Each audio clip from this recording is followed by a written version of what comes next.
Rabbi Bixon, Invocation of Israel, for the invocation. Thank you.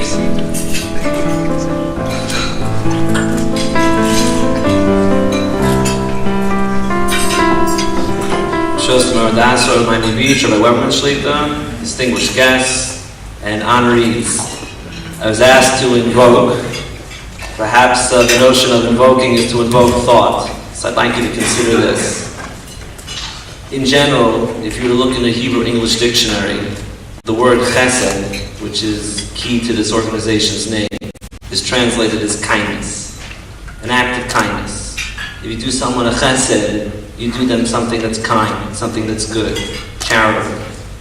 I'd like to suggest a different translation. I'd like to suggest the translation for the word chesed is really breaking down boundaries. When you do someone a chesed, you're breaking down a boundary. Where did I come up with this translation?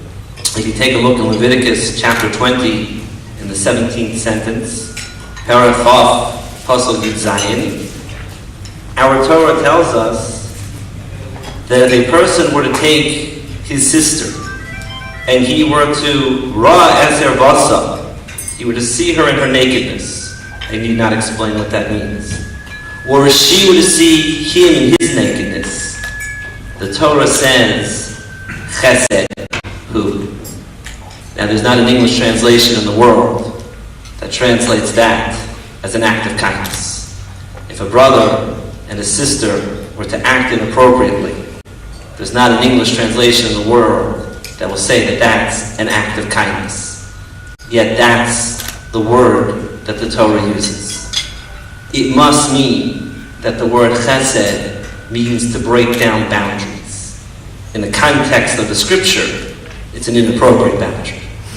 But when we act in a manner of chesed, when we reach out to one another, when we do something for someone else, we're breaking down a boundary and we are actively pursuing a relationship that's a healthy relationship, that's a good relationship.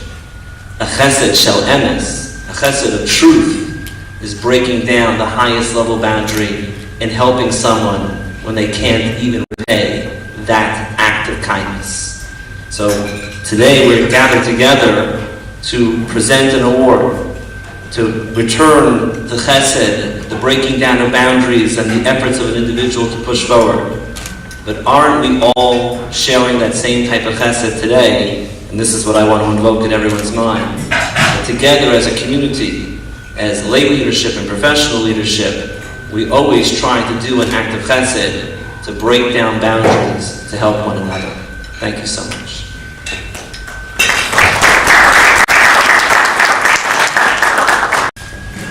Good afternoon. Thank you, Mark.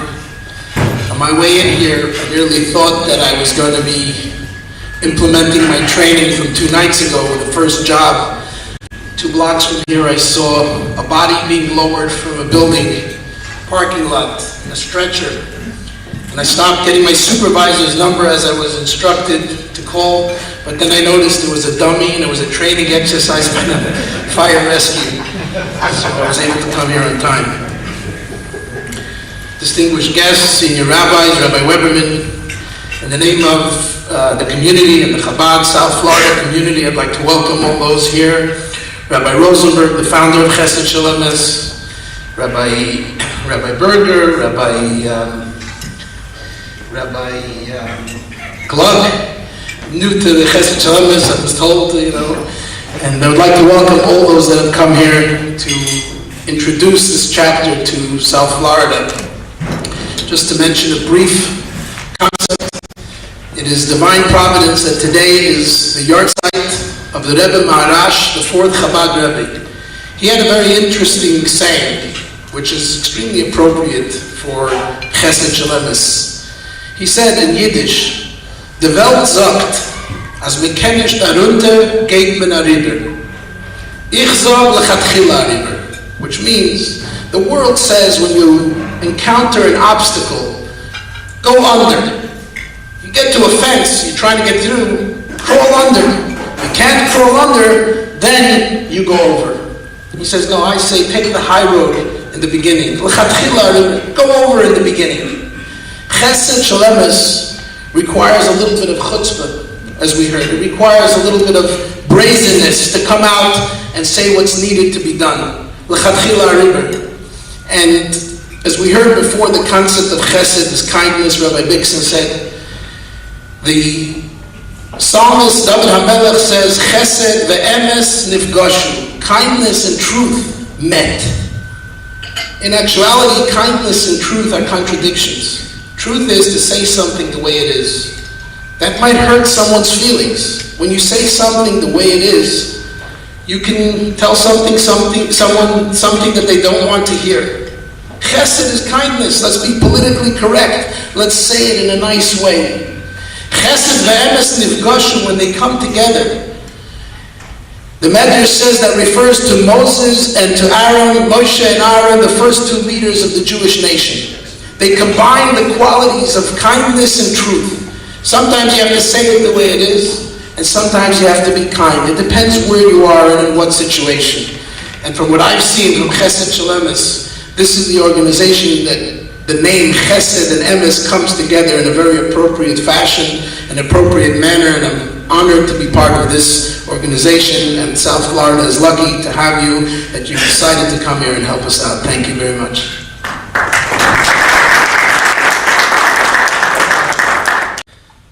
I have good news and I have bad news. Which one you want first? All right, the good news. The good news is that I lost my speech. The bad news is I'm going to try to remember it. You all right with that? Okay. Before we go anywhere, the first thing I would like to do is Chesed Shel Emes and myself would like to thank the most important people in the organization, the members of the organization. Thank you.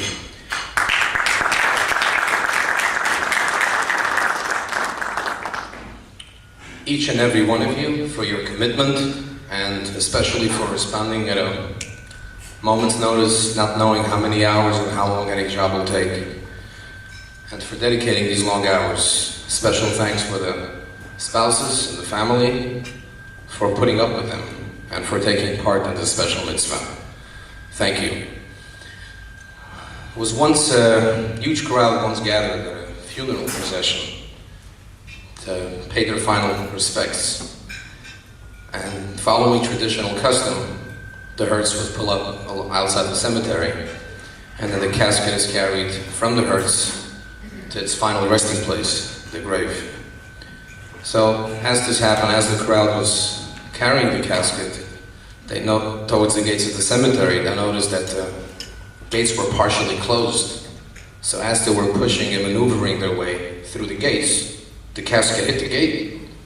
There was some noise, and before you knew it, the casket opened up, and a man jumped out and he said, "I'm alive, I'm alive."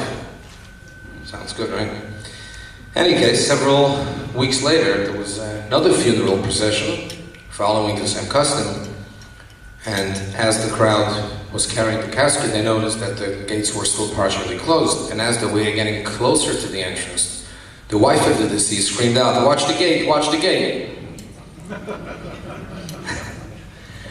Unfortunately, not all caskets hit the gate. And that's one of the reasons we're here today. Unfortunately, that's the way we got to know each other.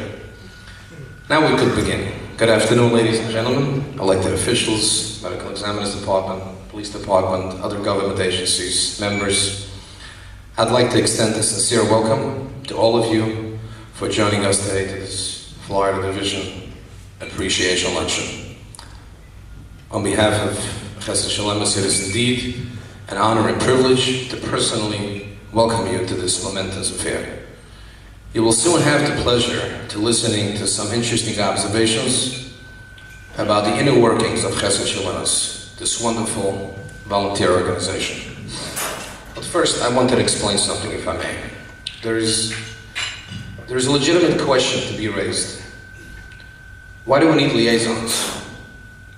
I always hear liaisons. White House has a liaison, many countries have liaisons, state has liaisons.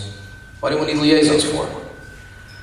After all, the laws are clear, the statutes are clear. We love the country we live in. Let everybody just follow the law, and that's it. I mean, we wouldn't have lunch, but other than that, we'll be good to go.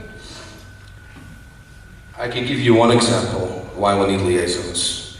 About 40 or 50 or 60 years ago, I don't know how long, was a very remarkable man with exceptional qualities, Rabbi Edgar Gluck, who we are privileged to have his son, Rabbi Tzvi Gluck, with us today. You'll be hearing from him shortly.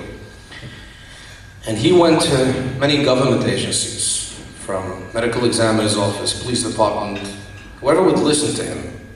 And he explained and he educated them why autopsies are seen as a desecration to the Jewish religion and to the Jewish soul. And that is why most people are aware of it today, other than you, Dr. Hyman. But a lot of people are aware of it. This is before the 1983 autopsy law took effect.